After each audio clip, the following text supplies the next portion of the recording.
So, as I said a moment ago, it was implemented in 1990. It is a voluntary program that recognizes communities that have higher regulatory standards than the minimum NFIP standards that are in the Code of Federal Regulations. It is a good program to show that the community is proactive. And based upon accredited activities, we'll be going through 19 of those today in the webinar, but a community can get flood insurance premium reductions of 5 to 45%. And it is based upon point values that are assigned for different accredited activities that we'll go through here in a little while. And it is heavily weighted towards non-structural mitigation. So for those of you that were on the webinar we had recently with Doug Warden talking about the different hazard mitigation grants and the different opportunities to do acquisition of properties to reduce the number of flood-prone structures that you have in your community or properties, you do get credit for this program for doing those types of activities and being proactive to reduce your flood risk. The goals of the CRS program, again, is to reduce flood damage to insurable properties. So based upon each community, whenever we do a community assistance visit, when I go and visit with folks, one of the gifts that you get is a list of flood insurance policies in your community. So you can have a breakdown of how many flood insurance policies you have in Zone A, Zone AE, and then you can have a CRS sheet that says what if. So if you decided as a community that you wanted to participate in the community rating system, you can see beforehand from joining how much flood insurance premium discount citizens would get per policy and overall. This program is great because it does strengthen and support the insurance aspects of the National Flood Insurance Program, and it provides a comprehensive approach. A lot of times we talk about how floodplain management kind of feels like it's in a silo or it's in its own lane and it's not really necessarily coordinated with other offices in your local community or other leaders in your community. And this is a way to kind of mesh all those different agencies together and look at planning and development in your community and how those different tasks should be working together, maybe not working against each other, or maybe having a disconnect. So this program gives an opportunity to have a comprehensive approach and to kind of have a vision for your community of how you're going to address flooding. So there are benefits for the community rating system activities. One is to have enhanced public safety. As we all know, flooding is the #1 disaster in the state. And how is your public safety, your EMA director going to deal with a flood event when something happens? Having a reduction in damage to property and infrastructure as far as looking at flood prone areas or flood mitigation projects. Maybe you have a public works department that has a culvert that's undersized and is causing flooding in your community, how you can address that to make sure that your infrastructure is adequately meeting flood risk. There was a recent article in the Tennessean talking about a TDOT project where there was questions about whether or not those flood mitigation measures for culverts were adequately sized. So it's a way that you can kind of look at your regulations to see, are you at least matching your flood damage prevention regulations? Is everything in sync? Does everything complement each other? And then avoiding economic disruption and losses to commercial and industrial properties, reducing human suffering and loss of life, and then protecting the environment, looking at the natural function of floodplains and trying to have a comprehensive approach to enhance that and reduce some of your flood risk in your community. So the goal of participation is to encourage communities and states to have standards that exceed the National Flood Insurance Program standards and help with flood insurance premium adjustments. The Code of Federal Regulations is kind of the Bible for the NFIP that has minimum standards. Some of the standards that we have in our flood damage prevention regulations, most of them are above that, but even communities that have a higher freeboard standard, that maybe instead of having 1 foot above the base flood elevation has 2 feet, 3 feet, 1 foot above the 500-year, a community can voluntarily have higher regulatory standards for development patterns to try to reduce flood risks to structures, to avoid economic disruption and things like that. So it is a way that whether you decide to participate in this program or not, you may want to look at your regulations and see what's working well, what isn't working well, and how to address those. And the objective is to reward communities that exceed those standards. So you may ask, what's the minimum requirements for participation? A community must be in the regular phase of the National Flood Insurance Program for at least 1 year. And then the other that probably infamous for is when we do a community assistance visit, affectionately termed an audit, you have to be in full compliance with the minimum standards of the NFIP. So that's important, that when I come to town and I come to visit and I want to see all your paperwork, I want to see your permits, I want to see your elevation certificates.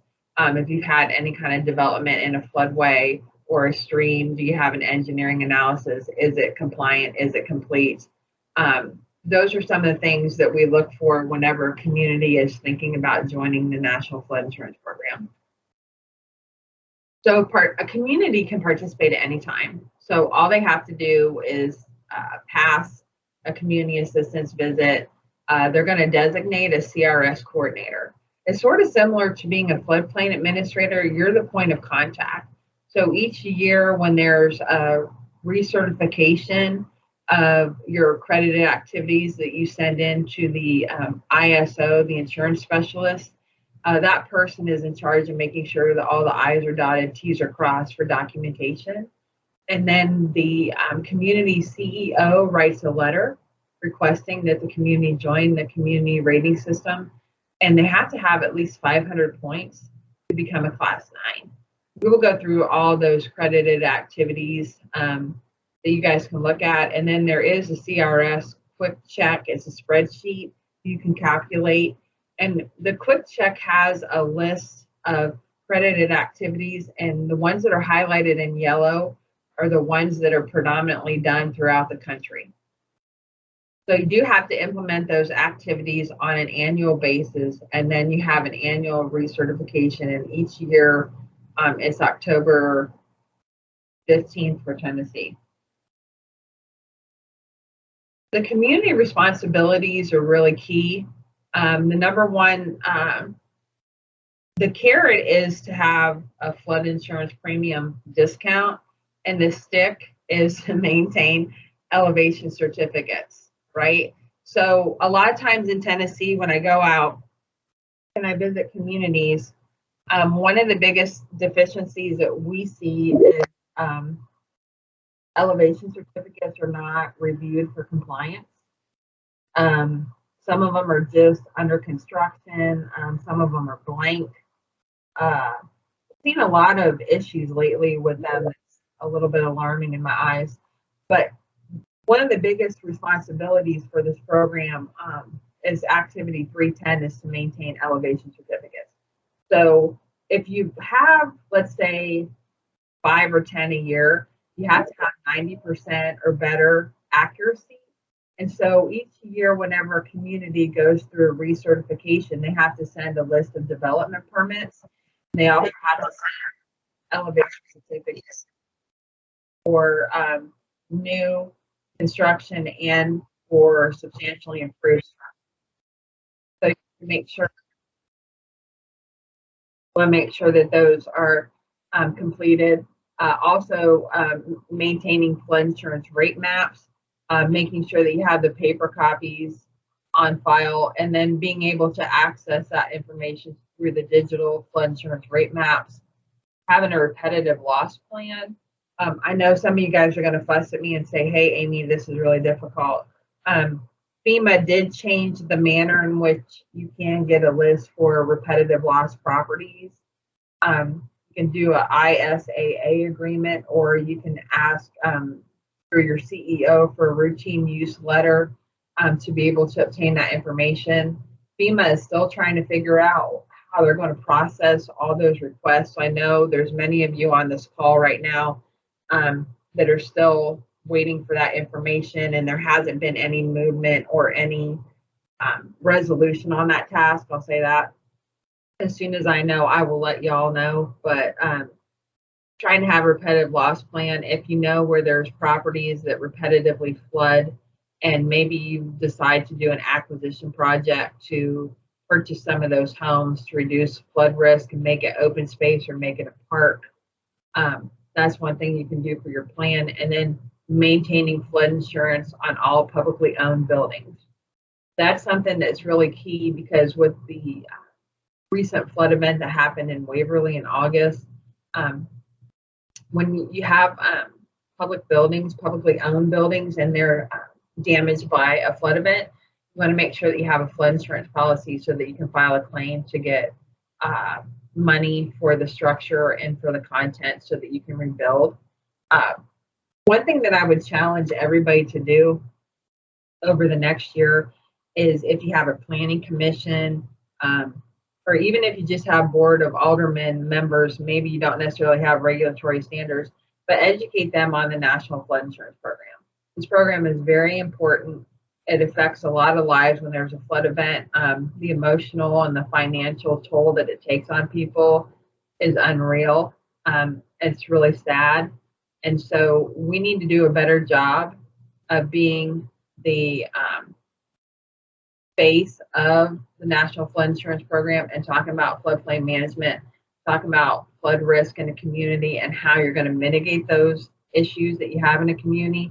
And I know some of you guys say, I don't know where to start, but you may want to look at your hazard mitigation plan. You may want to talk to your emergency manager and think about applying for a mitigation grant to start to look at your flood prone areas, or asking the Corps to do a flood study for your community is really important.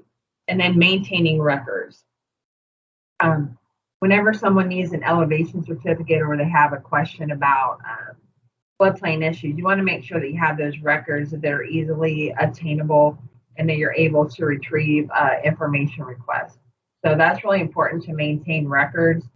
A lot of times when we do a community assistance visit or a community assistance contact visit with folks, we give you guys probably 25 or 30 different handouts. I would encourage you guys to make sure that you have a file folder on your computer where you have your, let's say you have your FEMA forms, you have your development permit, you have the ordinance cheat sheet that tells you everything and anything you could ever want to know, Tennessee no rise guidance document, substantial damage handbook.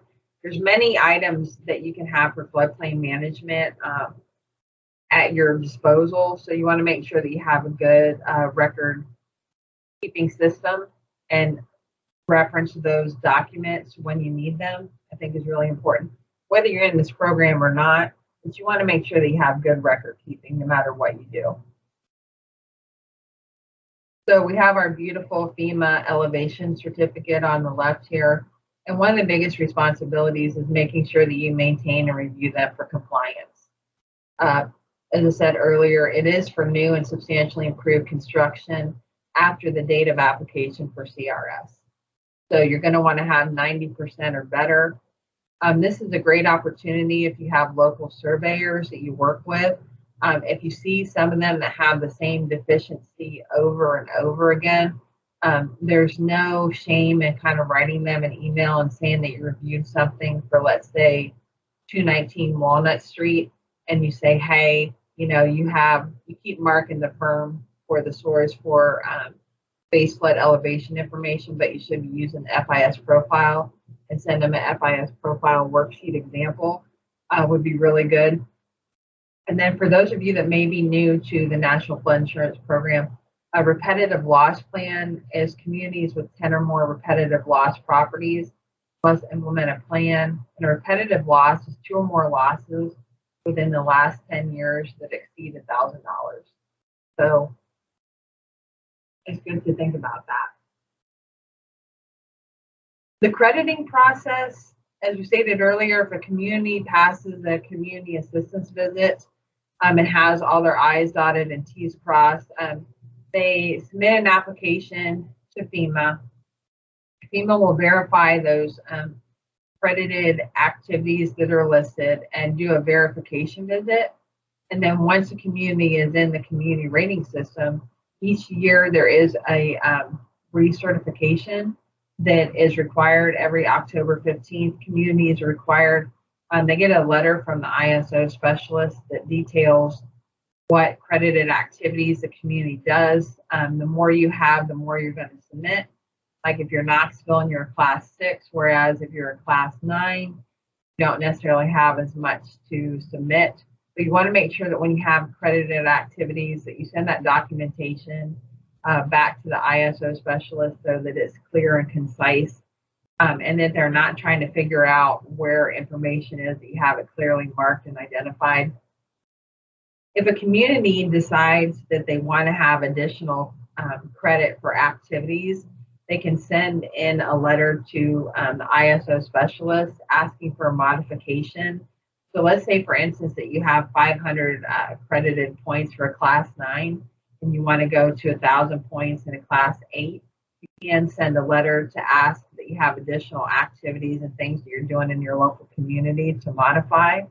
And then there is a cycle of verification that every 3 to 5 years a community has a visit to sit down to see what you're doing well, maybe additional activities you could get credit for, and then just to kind of go through everything. So when I first started as the state coordinator, one of my first CRS verification cycle visits was with Christina Groves, and we met with Sheriff Young up in Bristol. And that literally was an 8-hour meeting. We went through everything, every credited activity, everything that they were doing, and opportunities to enhance their rating. So it was a really good opportunity to do that. So the credited activities overview. There's 4 different main themes, kind of umbrellas. The first one is public information activities, what kind of education and outreach you do for your citizenry about floodplain management. The 400 class is about mapping and regulation. So do you have higher regulatory standards in your regulations? Or what kind of mapping outreach do you do for local citizens to be able to identify their level of flood risk in the community? Level 500 talks about flood damage reduction. What type of outreach do you do? What type of mitigation grants are you applying for to reduce your flood damage risk? And then level 600 is flood preparedness. Do you have an emergency warning? What do you do for dams and levees that are in your community? Do you have an evacuation route? Do you have a coordinated system of how you're going to get people out of harm's way? So for the 300 series is about public information. And again, it's all about advising people. Every day I talk to folks that don't understand their flood risk in their community. And a lot of communities do not do a good job of doing over-the-counter consultation. But for the 300 series is talking about advising people and educating people about what is a flood hazard, the need for flood insurance, and then flood protection measures. Again, there's various stakeholders that you can talk to about this, but you really want to make sure that you talk to your realtors, your lenders, your surveyors, so that they all understand floodplain management, and then even have an education and outreach just for citizens, right? If you have a web page where you talk about floodplain management and just some of the simple overarching goals of flood reduction is really important. Elevation certificates. So one of the first activities is activity 310. And as we talked about earlier, communities are required to maintain them on file in perpetuity, which means forever. So you guys can see that, again, you want to obtain them and review them and make sure that they're filled out completely and correctly. The CRS program has some videos available that go through each and every section of the elevation certificate and talk about how they should be completed. And then if you're wanting to verify that the information is correct, it has examples and different things to help with that. And then you want to make sure that they're required as soon as construction is complete, but before the certificate of occupancy is issued. And it's vital to have those and to make sure that corrections are made before you issue that certificate of occupancy. And as we talked about earlier, you want to have 90% or better compliance rate required. So that seems to be the one activity that when I sit down and talk to communities about doing, they get really fearful and anxious about, but you guys should be doing this already. It really isn't anything additional to activities that the floodplain administrators should be doing on a daily basis. So the next activity is map service, or map information service, and about providing local flood hazard information on flood prone areas. Making sure that your maps are effective, because maps are a communication effort. Tennessee is blessed to have parcel information, is blessed to have ortho imagery, where you can see aerial photography overlaid with the flood prone areas in your community.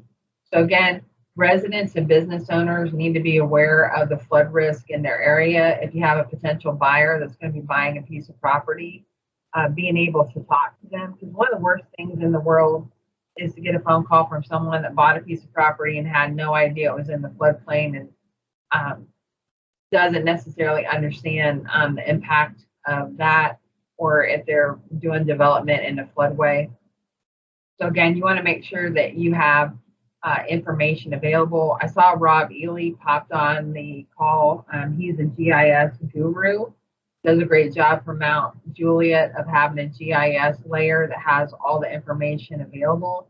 So if you guys have a GIS person in your community, whether it's you or whether it's someone else, making sure that they download the National Flood Hazard Layer for your community is outstanding, because then you can have that on your GIS layer and it shows the level of flood risk. And also making sure that when you have site plans that are submitted, they have the National Flood Hazard Layer overlaid on the proposed development.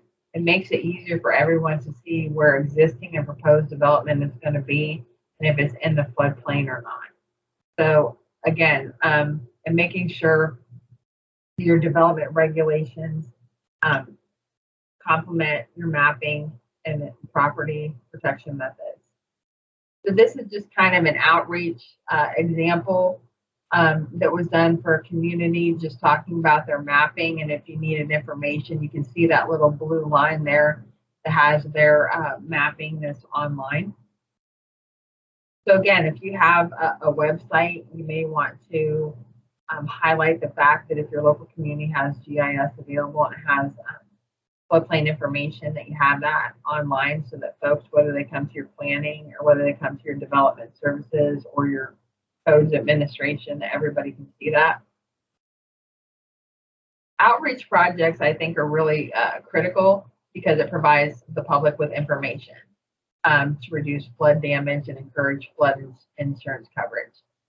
One thing that we'll try to send after this webinar is the Tennessee Department of Commerce and Insurance did a brochure about flood insurance myths. So if you want something that's just a 2-pager that gives information on that, we'll send that out to everybody, that if you want to put it on your website, it's something that would be great to have. But again, it doesn't necessarily have to be 50 pages when you're doing education and outreach, but just simple things to kind of engage in thorough and critical thinking about floodplain resources and flood hazards are really important. And then if some of you guys have unique flooding issues, you may want to customize those strategies to increase awareness and motivation. Sometimes local planning commissions have to have 4 hours of continuing education credits a year. So you may want to talk to your planning shop if you're not in there and maybe do a half-hour session on floodplain management, or maybe do an hour, or just go through your ordinance cheat sheet that has some of the main topics about floodplain management, and just kind of do an outreach project with them. This is another example where they have outreach projects as far as having information available for the public. Sometimes when I go to different communities, they'll have a little brochure, the little plastic holders will have information, or they'll have some of that information at the public library where you can see, let's say, the zoning ordinance or the floodplain resolution that talks about standards in different places around the community, which is helpful. Flood hazard disclosure. Disclosing a property's potential flood hazard to prospective buyers is important because most buyers do not take the time or know how to investigate whether a property is subject to a hazard. A lot of times you just see people, they'll buy a house because it's in a desirable neighborhood for a school, or the house looks pretty, or whatever. I mean, I've heard a lot of things, I'm sure you all have too. But the federal regulations for the Flood Disaster Protection Act of 1973, and when it was amended in 1994, require only that a lender advise a person of flood hazard before closing on the loan. Credit is provided if a community's real estate agents advise prospective floodplain occupants about flood hazard and flood insurance requirements. The one thing that you guys may not be aware of is that Tennessee has a property disclosure form. So as you can see here up at the beginning, the web address for where that's at is available for y'all. So you guys have a lot of friends. I have friends that are buying property, real estate. So you want to make sure that you talk to them and say, hey, have you gotten a property disclosure form? Have you looked on the National Flood Hazard Layer to see what your risk is? But there's actually questions on this property disclosure form about flooding. So what I did was just kind of in the back have the beginning of what that looks like, the property condition disclosure form. But then question 138 through 151 talks about flooding, asking if there's been any kind of flooding, drainage, or grading problems. Has flood insurance been maintained on the property? And if there's been any kind of property or structural damage from fire, earthquake, or flood. So you want to make sure that if you're talking to someone and they're buying a piece of property, one, that they do their homework, and two, that when they get this form, that they look at that information so they can make an educated decision on whether or not they want to participate, whether they want to buy the property. Flood protection information. Talked about earlier, communities that have a website and they have floodplain information is awesome for folks. And again, you just want to keep it short and simple. But this is an example to the right of Knox County that has information about why does it flood, and it has additional information on there. But you want to make sure that you have outreach projects, whether it's a website or if you have real-time gauge data for streams in your community so that folks can understand what it looks like for a normal blue sky day versus what happens when flood levels rise for gray sky and storms and different things. For flood protection assistance, for Activity 360 is providing one-on-one help to people who are interested in protecting their property from flooding. People are more likely to undertake activities to reduce flood hazard to their property if they can get reliable information in their own community. Now, I highlighted this in red because a lot of times in Tennessee, the knee-jerk reaction is just talk to Amy. My phone rings a lot. Joseph would tell you. Joseph giggles sometimes at how much my phone rings. But you guys really are the stars.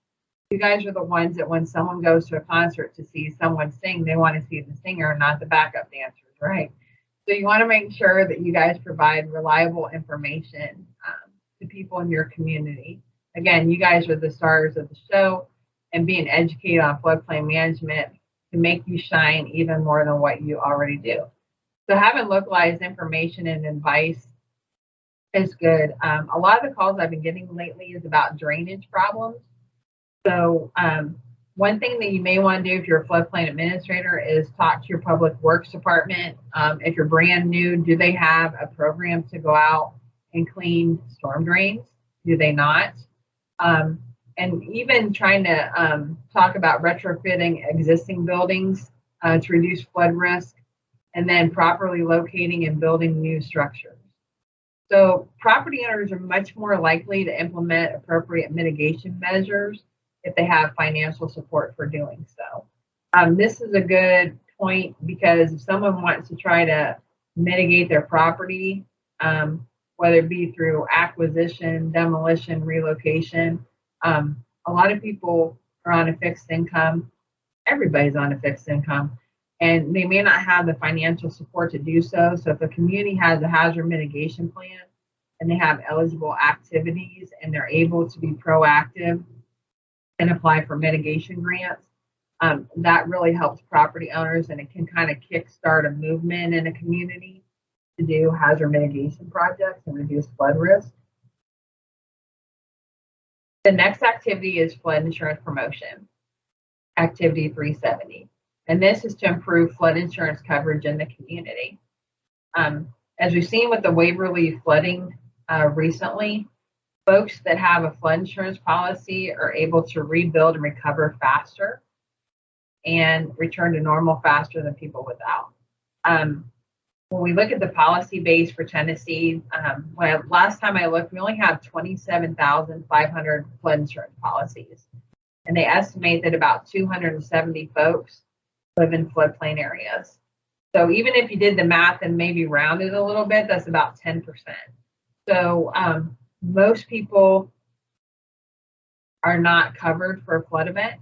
Most people do not have the financial means to recover quickly, and that causes a lot of stress. With the Waverly event, there's this myth that needs to go away that FEMA is going to make me whole and it's going to make me better than I was pre-event. So if you have the opportunity to talk with your city manager to make sure that city properties, publicly owned properties, government owned, have flood insurance policies, that's great. If you know your local insurance agents, talk to them about flood insurance. If they don't have any kind of knowledge on it, there are all kind of webinars and training that are online that you can direct them to for additional information. With the Waverly event, we had some issues with some agents that were giving out misinformation. So FEMA was trying to reach out to those folks and kind of give them education on flood insurance, how to obtain it. So again, people say all the time, if I'm not in a floodplain, I can't obtain flood insurance, and that's not correct. If you're in a participating community, whether you're inside or outside of a special flood hazard area, flood insurance is available for you. So just keep that in mind. That's a fun fact you can use for lunch, you can use for dinner, you can use for talking to your friends when you see them at the grocery store, but just make sure that you educate folks as you go about your day and your life. The next umbrella is mapping and regulation.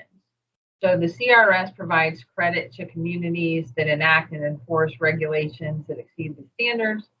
And in this series is talking about making sure that you delineate your special flood hazard areas. So we'll go through this one. The first activity is flood hazard mapping 410. And again, this activity is to improve the quality of mapping that's used to identify and regulate development at risk from flood hazards. So most communities have flood insurance rate maps that have detailed data, but some communities still have flood problem areas for which detailed data aren't available or provided by FEMA. So if you have localized flooding areas, I'm talking to you, Mike Hughes. If you guys wanted to adopt regulations for localized flooding areas, you can, or if you wanted to, as a community, map those areas on your GIS layer so that you have your national flood hazard layer, and then let's say that you can also click on localized flood prone areas that have maybe regulations and standards. You can do that. And other communities have data not shown on their firm, and if they want to prepare new maps for unmapped areas to a higher standard, or they want to replace maps that are no longer show the current flood hazard they can, prepare new maps. Open space preservation, activity 420. You want to prevent flood damage by keeping flood-prone lands free of development, and you want to protect the natural functions of floodplain. Metro Nashville is really blessed because they've really been extremely proactive after the May 2010 flood of doing acquisition projects and creating more open space in flood-prone areas. So if you guys are ever thinking about doing a mitigation grant to purchase repetitive loss properties that have had 2 or more losses in a 10-year period, or severe repetitive loss properties that have had 4 losses within the last 10 years, reach out to Tom Palco and Roger Lindsay. They do a fantastic job. They have staff that helps them. So if you guys are ever thinking about going through that process, there are communities in Tennessee that do a really good job, and they're the best. So talk to them about that, but you can get credited points for that. So thinking about this more, kind of showing an image of a flood-prone area that maybe has repetitive flooding. Again, you want to keep these areas free of development, free of buildings and infrastructure. So when you do an acquisition property, when you acquire a property that's flood-prone, there's not going to be any more insurance claims. There's not going to be any homeless residents. There's not going to be any damaged infrastructure. And then the community can, if there is a flood event and it becomes a natural space, open space area, you're not going to have the emergency management folks going out to do swift water rescues of folks. So as I stated a moment ago, Metro Nashville has received significant credited points for preserving open space areas, and they document that under deed restrictions. The state hazard mitigation manager, Doug Warden, he is required by FEMA to do an audit every 3 years for properties that have received a mitigation grant.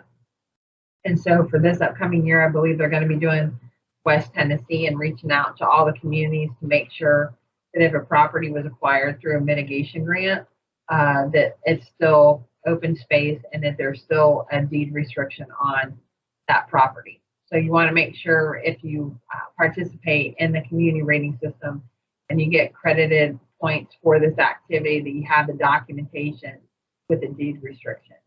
And if you don't necessarily have that information, now is a good time to talk to the county clerk, property assessor, to see if you can get that deed information together. So as we talked about Metro Nashville, just another image that they set aside multiple areas.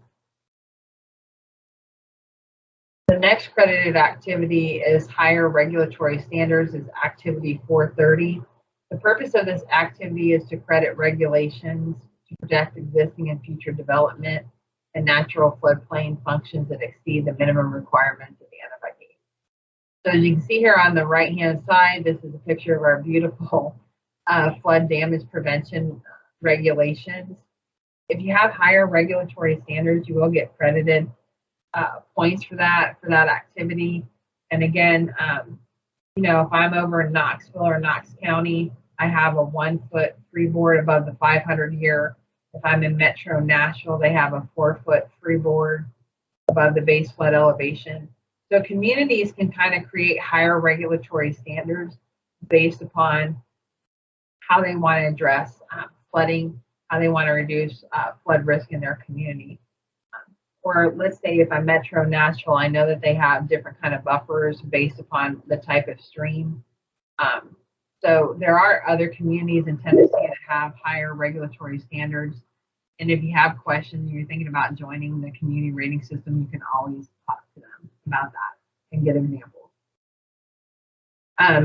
Damage can result in a floodplain with minimum standards. And even though the minimum standards provide a great deal of protection, damage can still result. So as you can see, or even if you think about the Waverly flood, with 17 inches of rain in 24 hours, no matter what type of standards you may have, may not protect you in all types of events as we continue to have more climate change, more flash flood events. So again, even though minimum standards do a good job, you can always do better. So, you know, you may want to think about urbanization in your community, how you're going to address stormwater. Filling and other types of development in the floodplain can reduce storage and conveyance capacity. So again, you may want to look at your regulations and see what's working versus what is not, and make changes as you feel appropriate and as the political folks in your community, what they find palatable. Flood data maintenance activity 440. Again, you want to make sure that your resources are accessible, they're current, they're useful, they're accurate. One of the things that I do sometimes when I do community assistance visits is I'll sit down with the community and go, okay, what do your floodplain management files look like? And some of you can adjust. When I come in, I will make you go grab every single file in your filing cabinet and we'll go through it together. So again, you want to make sure that you have the most accurate information in your files. If you haven't looked at your files in a while and you have maybe a little bit of downtime, or let's say before Christmas, maybe it slows down a little bit, go through your files and see what you have. You may have an old elevation certificate template. You may not have the newest one. You may not have a floodproofing certificate. You may not have information on the Tennessee no-rise guidance document. Look through your files and see what you have. Now, if you have old flood insurance rate maps, do not throw them out. Those are historical documents. So sometimes somebody may come back and say, what happened in 1995? What did the maps look like? You want to keep those. If you have development permits, if you have elevation certificates, do not throw those away. But you want to make sure that by having good data, good files, you're able to assist folks that are trying to get an insurance rating if they're calling you asking for an elevation certificate. And again, some other things that you can think about is having better ground elevation data. Again, if I'm Rob Ely and I'm over in Mount Juliet, maybe I incorporate LIDAR data into my GIS system so that when I'm looking at a site plan or a new subdivision, I have the latest and greatest information, and then incorporating that new data into my local program is important. So another thing, just wanted to give a shout out for the Tennessee Finance and Administration Strategic Technology Solution. There is a GIS shop. We have Dennis Peterson, Suzanne White, Andrew that help out with that. So this is just, if you guys haven't looked at the GIS data in a little while, on the tn.gov website, you can click on this after the presentation and download elevation. You get LIDAR, you get ortho imagery. They have several different types of layers that you can download into your GIS to help your community identify different information and data that would be helpful for information requests and for doing comprehensive planning. The next activity is stormwater management 450, and this is to prevent future development from increasing flood hazards to existing development and protecting existing hydrologic functions within the watershed and to maintain and improve water quality. This is becoming more of an issue every day for me because a lot of people have questions about stormwater management. There's been questions in different communities that have been featured in the newspaper where different folks are asking questions about stormwater management.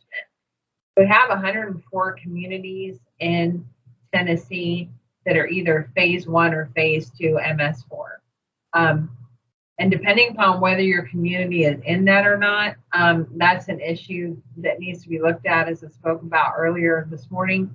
You want to make sure that your regulations complement and enhance your floodplain regulations, that when there's a major subdivision coming in, that folks are reviewing stormwater management. If you have curb and gutter, if you have storm drains, if you have culverts coming in. Are they effectively protecting against a 100-year event? So if you haven't talked to your stormwater folks, now would be a good time. The Tennessee Stormwater Association has a lot of professionals that are very skilled and excited about stormwater management. So if you have questions, you can always reach out to them as well. The next slide is just a picture of a stormwater management document. It has different regulations in there, talking about erosion and sediment control and stormwater management. So all these things kind of go together, because whether it's a flood event or whether it's just a natural rain, stormwater is going to go somewhere. And the question is, do you have the infrastructure built to handle a flood event or just a normal rain event? The next series of activities under 500 is flood damage reduction. So again, this kind of complements what Doug Gordon did a couple weeks ago. I was talking about having hazard mitigation grants for acquisition, relocation, retrofitting existing buildings, and then maintaining and improving natural channels and storage basins, and planning for the best ways to make sure that you do loss prevention and reduction activities. So the first activity under this umbrella is floodplain management planning. The purpose of this is credit is for the production of an overall strategy of programs, projects, and measures that will reduce the impact of flood hazard or any type of hazards in your community and help meet community needs. Too often, flood protection decisions are made quickly with inadequate or outdated information. One thing is sometimes there's folks that talk about doing mitigation, or they file a mitigation application for a grant, and there's no real information about how they're going to address flooding. And a lot of times that makes it really tough, because to look from an NFIP perspective, we had one community that wanted to do a flood control project, and we read the mitigation grant was actually for a safe room, but when you got farther back, it said it was a flood control project. When we asked the community what they were trying to do, they had no idea how they were going to mitigate the flood risk in their community. So if you guys are going to be doing a hazard mitigation grant, it's important to have the right technical expertise available to you on how you're going to mitigate a flood risk. If you want to do a flood study, if you want to do let's say let's say you want to increase a culvert, there's going to have to be an engineering study, and you're going to have to make sure that when you're applying for a grant that you have that information in there that it's going to protect against a 100-year, and how you're going to deal with the base flood discharge, floodway widths, and base flood levels. And then you're also going to want to make sure that your community's resources are not allocated most appropriately, and making sure that flood problems are fully addressed is really important. So sometimes when communities apply for a mitigation grant, I will sit down and read the whole thing to see, especially when it's a flood project, to make sure that it's in compliance with the NFIP, and looking to make sure that there's adequate information and it's been thought out. So you guys want to make sure that you have that. If you have questions in the future, you're not quite sure, just call me and we'll try to steer you to folks to help. I'm not an engineer, but I can look at it and at least know if it makes sense or not. So this is just another example of Knox County's Regional Hazard Mitigation Plan, and it has some information on there where you can download the document. If you've never ever taken the time as a floodplain administrator, you may want to sit down and read your hazard mitigation plan. If your community is currently rewriting a plan, you may want to attend those meetings and give input on flood risk for your community, because as a floodplain administrator, you are the point of contact, you are the superstar. So you want to make sure that you're involved in that process and you document flood risk, or if you have localized flooding areas, that those are addressed in that document. So this is just a picture to show Knox County's local hazard mitigation plan. Each hazard mitigation plan is for a county and for the municipalities within that area. So you want to make sure that everybody is talking to one another, that everybody is addressing concerns that they have in their local community. The next activity is acquisition and relocation, 520. And again, this is to talk about acquiring and relocating or clearing existing buildings out of flood hazard area. As you talked about, again, reducing the community's cost for disaster response is really important. And then making sure that there's open space available to allow the floodplain and the existing and adjacent lands back to their natural functions. And acquisition is the most effective mitigation alternative for addressing repetitive loss property. So as you can see here, this is Mill Creek Greenway that Metro Nashville has done. For activity, 530 is flood protection. And again, retrofitting buildings so that they suffer no or minimal damage when flooding. So this is really important when doing floodproofing for a building.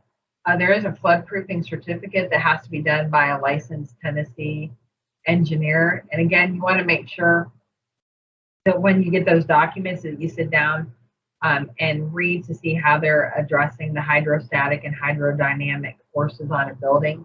What type of floodproofing materials are they using? Are they floodproofing utilities within the building? If they're having a gate like what you see there in the image, is there a maintenance plan?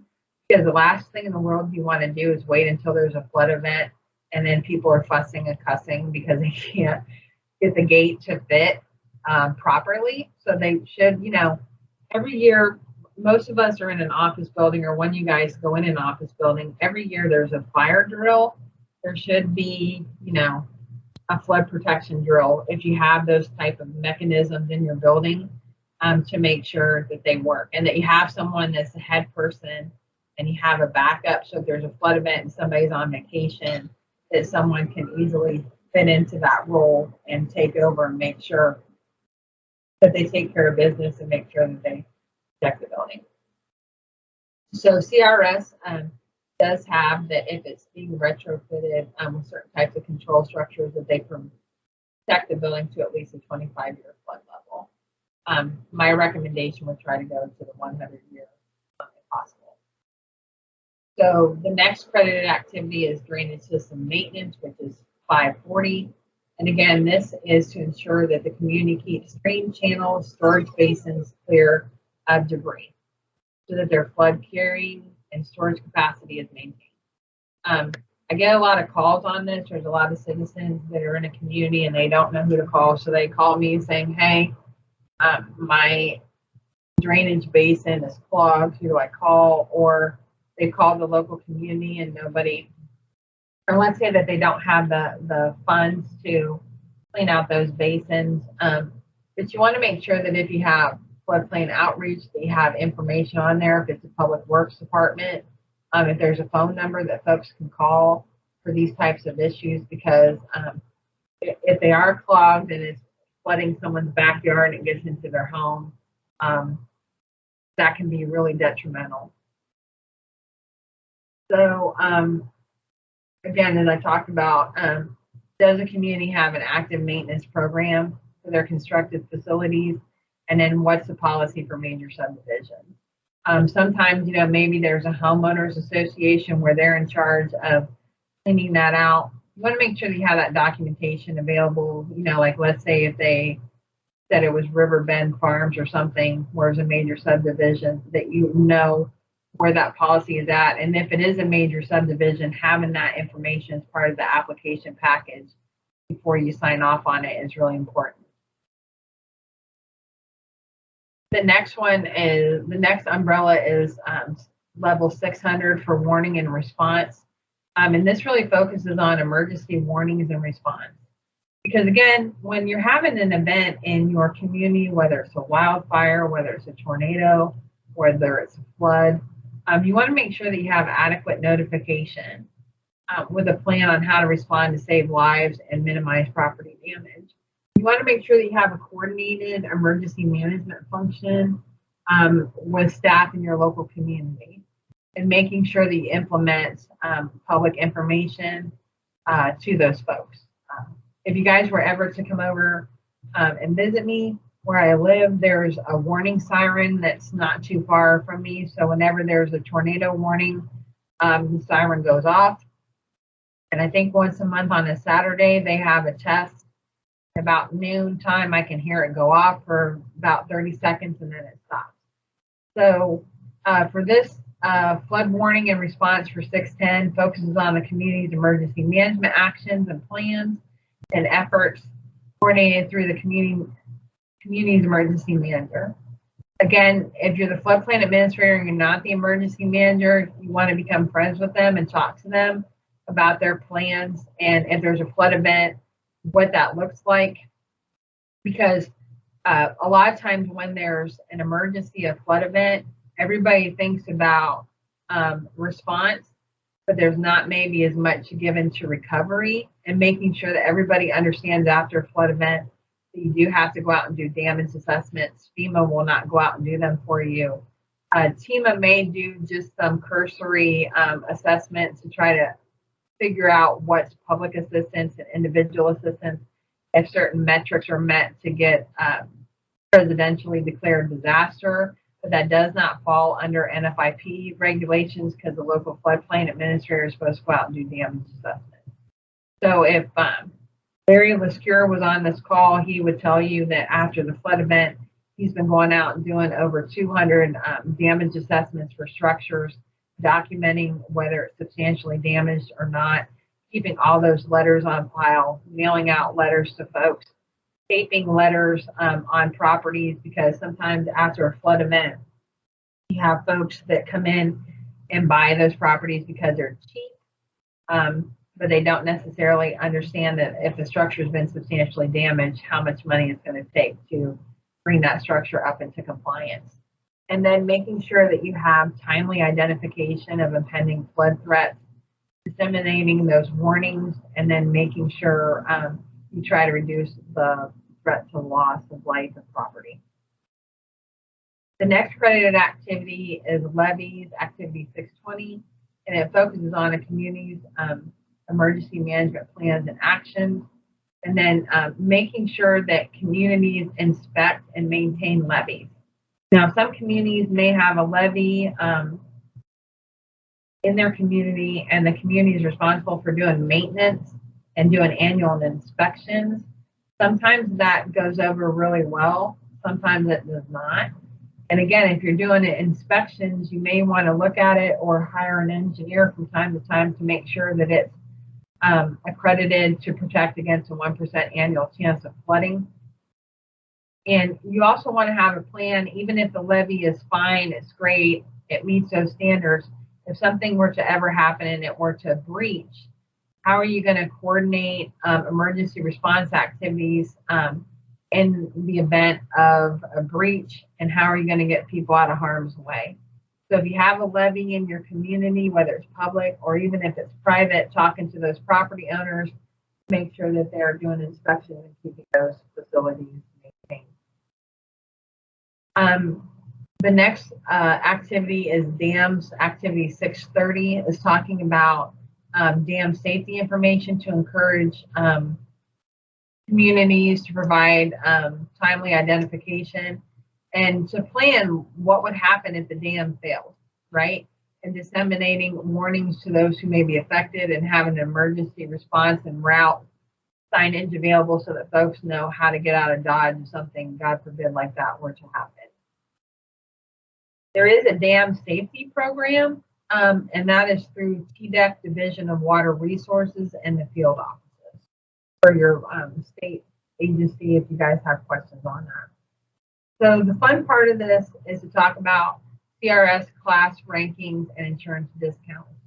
So we talked about earlier, if you wanted to come into the CRS program to be a class 9 and to get a 5% discount, you can see under number 9, you would have to have at least 500 points of credited activities, and you would get a 5% discount for flood insurance policies that are in the special flood hazard area.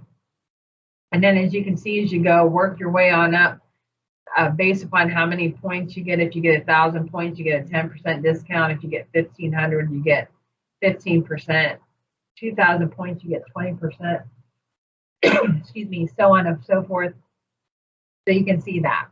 So the highest rated community in FEMA Region 4 is a Class 3, and that's the city of Louisville. So they get a 35% reduction on policies that are in special flood hazard area. And as you can see, for flood insurance policies that are not in the special flood hazard area, they can get 5% to 10% discount.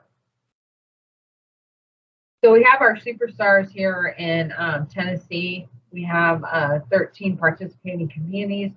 You can see their CRS class ranking. So the best that we have in Tennessee is the city of Knoxville. We have David McGinley, who's the floodplain administrator, CRS coordinator, and then the rest of the communities are either in a class 8 or a class 9. So what we wanted to do is have some local folks talk about their perspective as being a participating community. So first one I'd like to introduce is a good friend to floodplain management. He's on the Tennessee Association of Floodplain Managers Board. Mr. Tom Brashear, would you like to talk a moment about being in the CRS? Sure, I'll be glad to. In terms of what it's done for us, when I took over as floodplain manager, it was right after the well, it was about a year and a half after the 2010 floods that hit Middle Tennessee so hard. FEMA came in during recovery and noted a few things that perhaps were not correct about how Wilson County was administering recovery efforts. At least that's my perception. And so I was asked to take over as floodplain administrator for Wilson County. And very quickly it became apparent to me that while I had some knowledge of FEMA floodplain administration, we probably needed to be doing a better job about a lot of the things we were doing. And it was offered to me by our, I think Amy's predecessor in her position, that Mr. Stanley Harrison, that we should consider joining the community rating system once I got my certified floodplain manager's designation. So we did that. And I will tell you, probably the biggest benefit to me to the CRS is it keeps us upright in terms of our program, in terms of making sure that we're checking all the boxes and dotting all the I's and crossing all the T's, and it kind of keeps it front and center for us through the year or through the years to make sure that we're trying to administer and run the best floodplain management program we can, from pre-disaster administration of just people coming in and asking for building permits in or near flood prone areas, or after the fact in terms of dealing with recovery efforts and then rebuilding efforts. You know, some of this stuff is very complicated. The elevation certificates in particular, every time I think I've got them figured out, there's a new question that comes up. In fact, on our most recent CRS report, they had something that came up about the different building diagrams that you can use for new construction, and then what information they wanted to see filled out on the diagrams.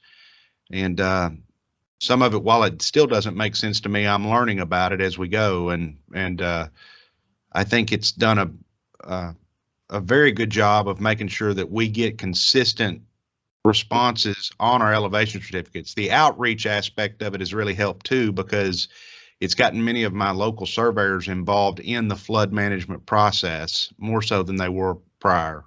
So that's about all I have to say about that, as Forrest would say. But I hope that's helpful. If there's anything that you want to ask anybody on the call or Amy that you want me to expand upon, I'll be happy to. Thanks, Tom. That was great. So the next one would be Metro Nashville. Do I have Tom Palco or Roger Lindsay? on the call.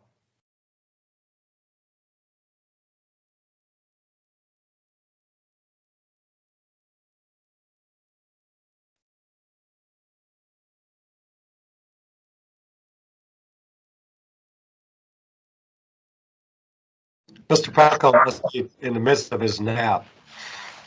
All right, well, Roger, go ahead. I was holding out. Yeah, Nashville's been a level 8 community for, back since before the flood, I guess.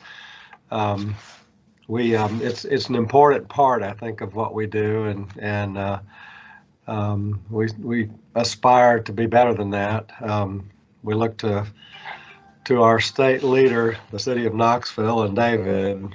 We appreciate the gains that they have made. It's significant. And I think across the country we're seeing a lot more advancement. There are now 2 level 1 communities, with Tulsa, Oklahoma, making the break finally from level 2 to level 1, and in my capacity in serving on the Certification Board of Regents for ASFPM, I now have the privilege of working with a young lady, Laura Hendricks, who has both worked. She's worked for more than one level 2 community. She now works for the King County, Washington, which is a level 2 community. She came from Tulsa, Oklahoma, which is the new level 1 community, and she is consulted to Roseville, California.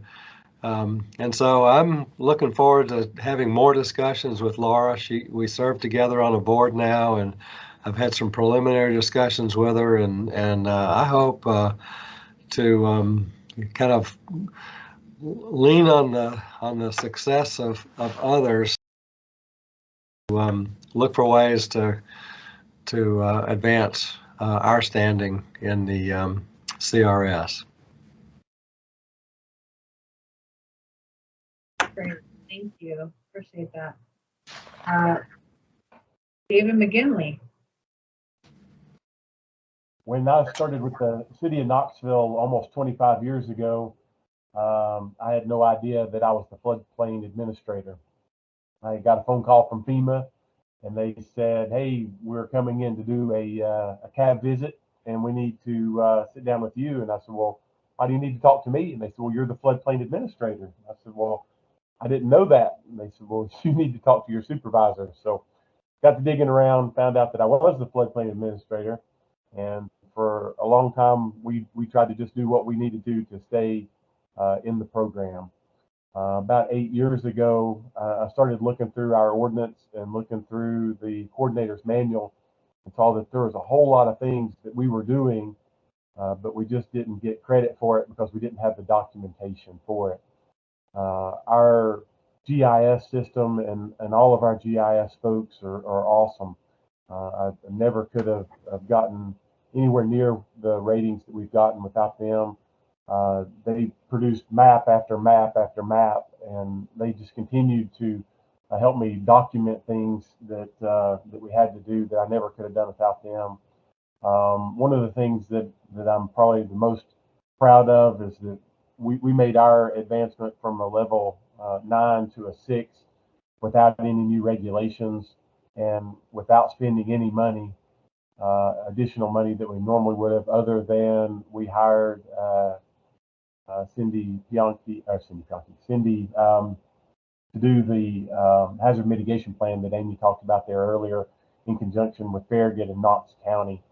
And that was, we've continually gotten compliments on that plan, and they did a great job for us, and we got a lot more points than we expected to out of that. So we've been totally excited about that. But all I did was try to go through our ordinance and pick out things that we could get credit for, and then just spending the time with our GIS folks to document all the things. And that's what a whole lot of CRS is about, is documenting what you're doing.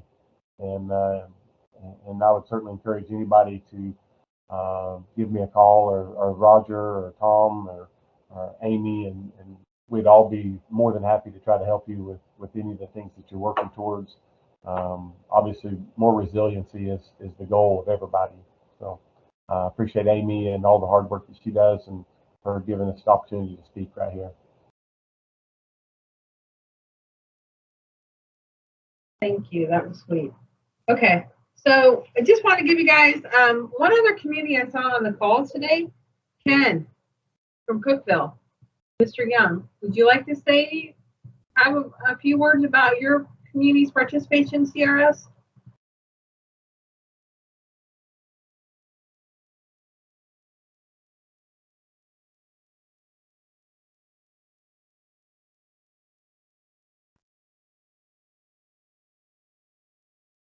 Okay. I know that there were some folks on here from Cookville I thought maybe they might want to jump into. Okay, moving on. Hey, Amy, Yes. This is Roger again. I think we don't really have a full perspective of how risk rating 2.0 is going to affect the way our flood policies are rated.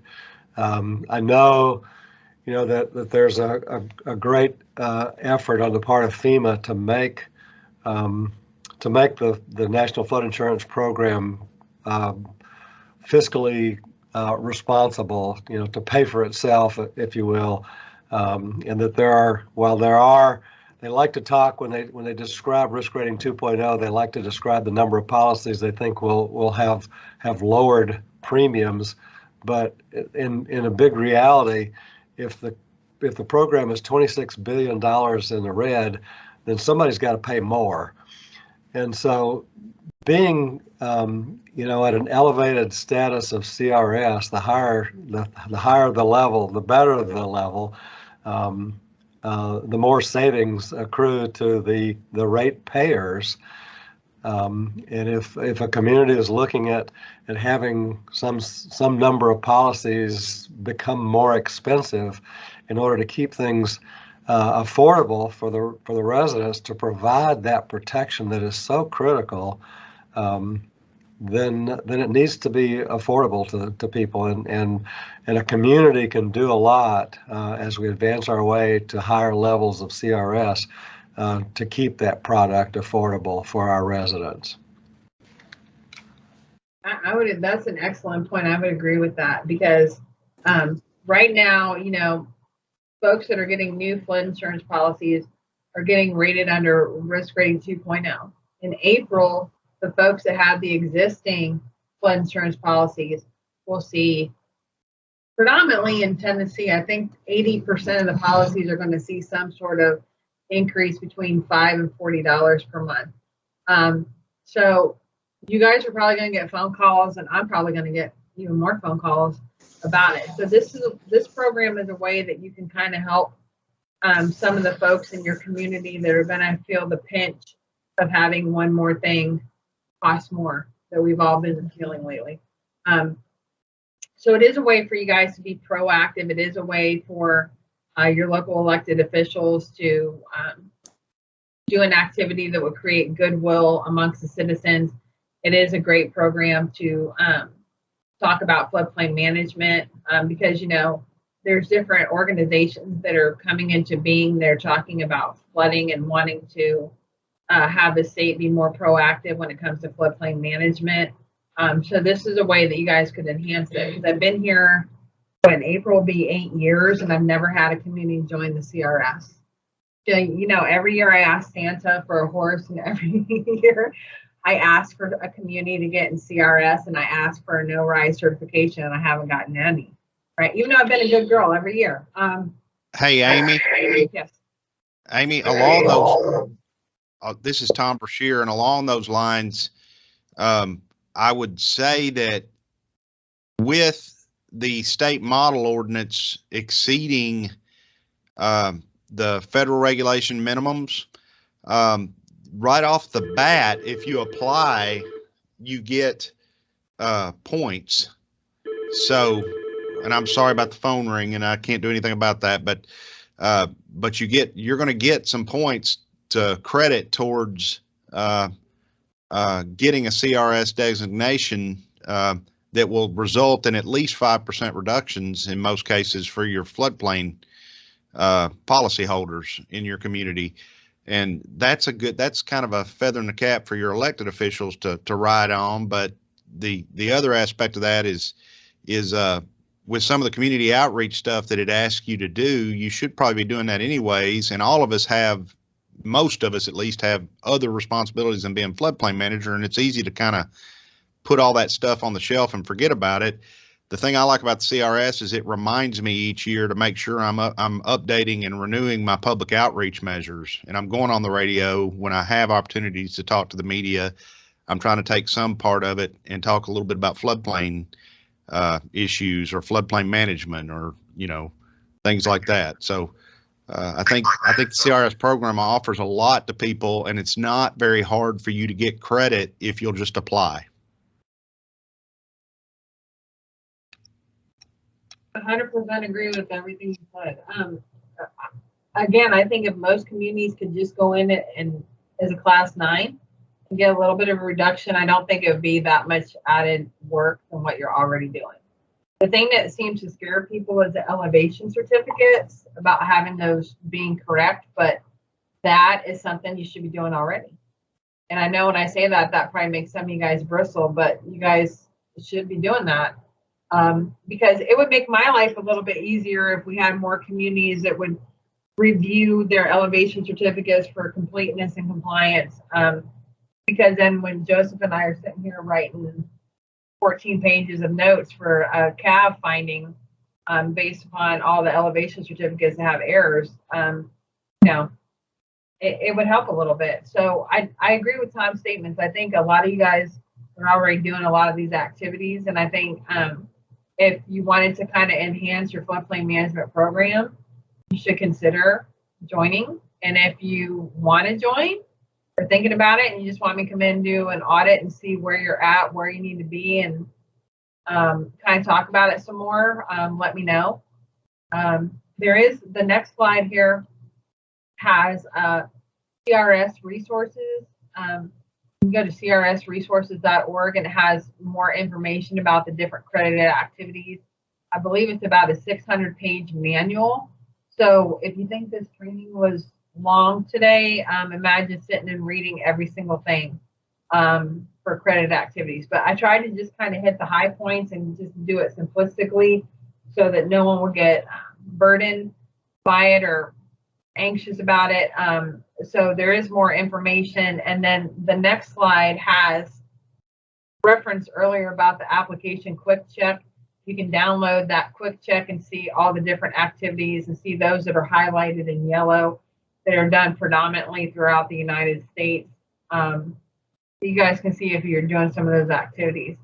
Again, if you have questions and you want to reach out and get some more information, just let me know. So with that, we'll just open up to questions.